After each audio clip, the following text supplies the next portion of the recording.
ఇంకెక్కువ మాట్లాడుతున్నారు కొంతమంది. అయితే ఎమర్జెన్సీ అయితే మీరు బయట ఉండురా, లోపల ఉందురు. ఎవరు ఎక్కడ ఉండాలో కాలం నిర్ణయిస్తుంది, ప్రజలు నిర్ణయిస్తారు. ఒళ్ళు దగ్గర పెట్టుకుని ఉంటే మంచిది.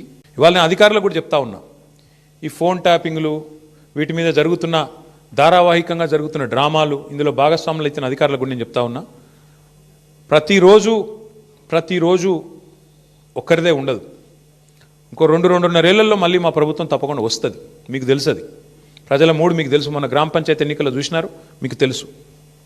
ఇవాళ ఎన్నికలు పెడితే రాష్ట్రంలో ఏం ఫలితం వస్తుందో కూడా అధికారులకు తెలుసు.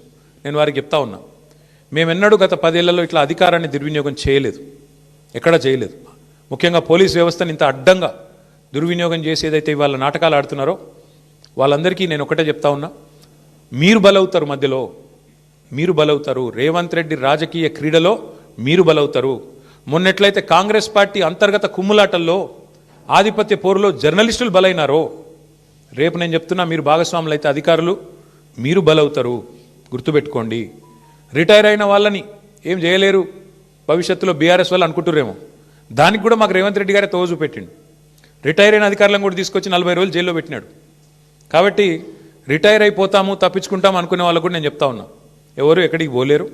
ఇప్పుడు ఎవరెవరైతే రేవంత్ రెడ్డి గారు ఆడిచ్చినట్టు ఆడుతుండ్రో, అక్రమమని తెలిసి కేసులు పెడుతుండ్రో, అక్రమమని తెలిసి అడ్డదారులు దొక్కుతున్నారో, ఈ టైప్లో ఆయన ఆడిచ్చినట్టు ఆడితే మాత్రం మీకు కూడా తప్పకుండా భవిష్యత్తులో మరి చట్టపరంగా, న్యాయపరంగా మీకు కూడా ఇబ్బందులు ఉంటాయి.